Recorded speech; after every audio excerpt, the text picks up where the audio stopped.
ఈయన ఇంత బుద్ధి లేకుండా ప్రవర్తిస్తూ ఉంటే ఇలా పార్టీకి సంబంధించిన పెద్దలు మహిళలను గౌరవించాలా, నువ్వు ఏం బుద్ధి లేకుండా ఇట్లాంటి పనులు చేశానని అని గడ్డి తినిపించి బుద్ధి చెప్పాల్సిన పరిస్థితిలో వాళ్ళ పార్టీ కూడా ఏ విధమైన ఆయన మీద చర్యలు తీసుకోకుండా అచ్చోచిన ఆంబోతును వదిలినట్టు వదిలింది.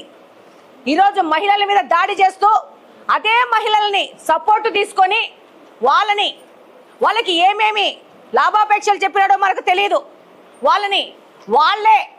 వాళ్ళకే మెజారిటీ ఉంది, వాళ్ళే ఎక్కి మాకు ప్రొటెక్షన్ కావాలని అనడము, వాళ్ళే నినాదాలు చేయడము, వాళ్ళే పోడియం ఎక్కడము, వాళ్ళే రచ్చ చేయడము.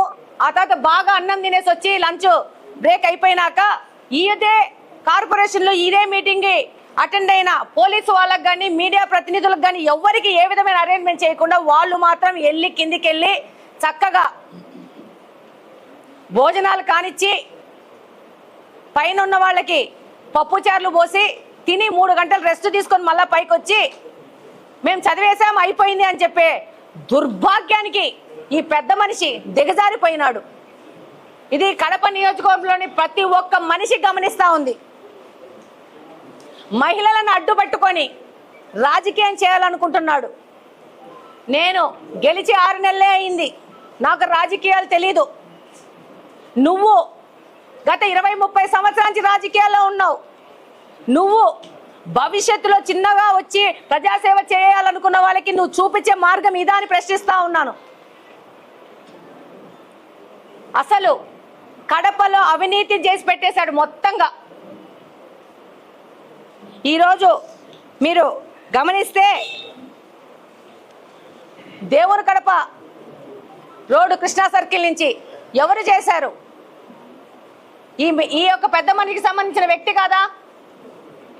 ఢిల్లీ పబ్లిక్ స్కూల్ దగ్గర రోడ్డు ఈ పెద్ద మనిషికి సంబంధించిన వ్యక్తే.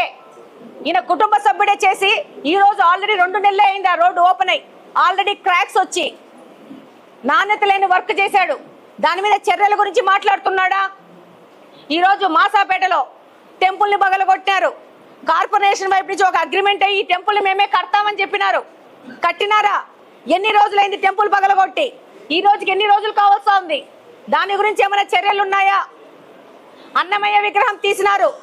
ఆ రోజు అక్కడ ప్రాంతంలో ఉన్న వాళ్ళకి మేము మళ్ళా కట్టిస్తాం ఆ గుడిని, మాది బాధ్యత అని అగ్రిమెంట్ అయ్యారు. దాని గురించి ఏమైనా చర్యలు ఉన్నాయా?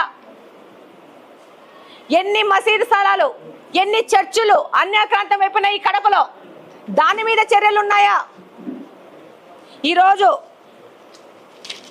అవినీతి ఎంత ముందుకెళ్ళిందంటే వీళ్ళకి గుళ్ళ స్థలాలు, మసీదు స్థలాలు, చర్చి స్థలాలను కూడా వదలని పరిస్థితుల్లో అవినీతి చేశారు వీళ్ళు. ఈరోజు తెలుగుదేశం పార్టీ అధికారంలోకి వచ్చింది. ఇక్కడ ఎమ్మెల్యే తెలుగుదేశం పార్టీకి సంబంధించిన ఒక మహిళ గెలిచింది. ఈరోజు తెలుగుదేశం పార్టీకి 8 మంది కార్పొరేటర్లు వచ్చినారు అనే విషయాన్ని డైజెస్ట్ చేసుకోలేక ఒక కుర్చీ అనే డ్రామా మొదలుపెట్టాడు. ఈరోజు మొన్న మాట్లాడతారు కడపలో నీ తాగునీటి సమస్య లేదని చెప్పి,